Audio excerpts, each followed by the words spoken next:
la cucina era giù in fondo, il tendone era qua.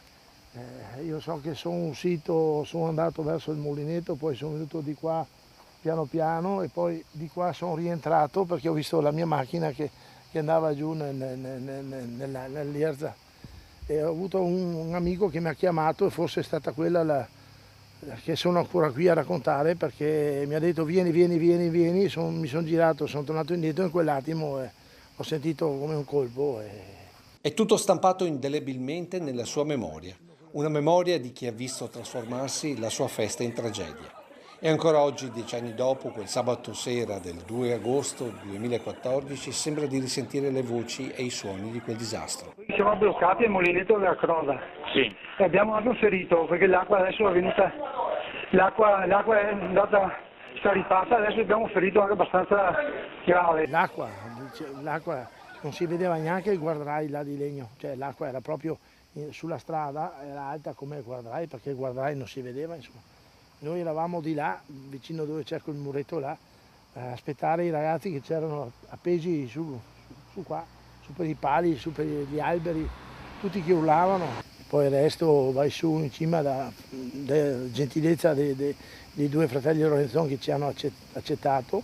Io sono stato il primo a arrivare, ho soccorso, io sono stato il primo, mia casa è qua, abbiamo appeso le corde e dai pali abbiamo fatto tiro alla fune e li abbiamo salvati tutti quanti, però ci sono stati 4 morti. Fabrizio Bortolin, Maurizio Lot, Luciano Stella, Giannino Breda sono stati inghiottiti dalle acque ed ora sono ricordati da questo cippo, accarezzato da Massimo e sul quale Maurizio Bernardi ha deposto una composizione di 4 colori, in ricordo degli amici scomparsi. C'è dolore nel ricordo e ogni volta che passo di qua guardo il campo qua dove c'era il tendone e rivedo l'immagine di questa disgrazia che è venuta in poco tempo, perché è una cosa indescrivibile. Adesso se ne vedono tante in giro, ma quella era la prima bomba d'acqua che succedeva nella zona.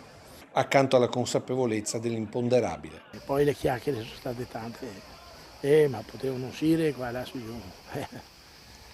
Non so, io rimango sempre della nostra opinione che noi quello che abbiamo potuto fare l'abbiamo fatto.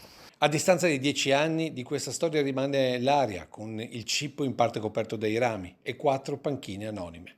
E se non fosse per l'ordinanza appesa dal 2016, qui della tragedia non ci sarebbe testimonianza evidente.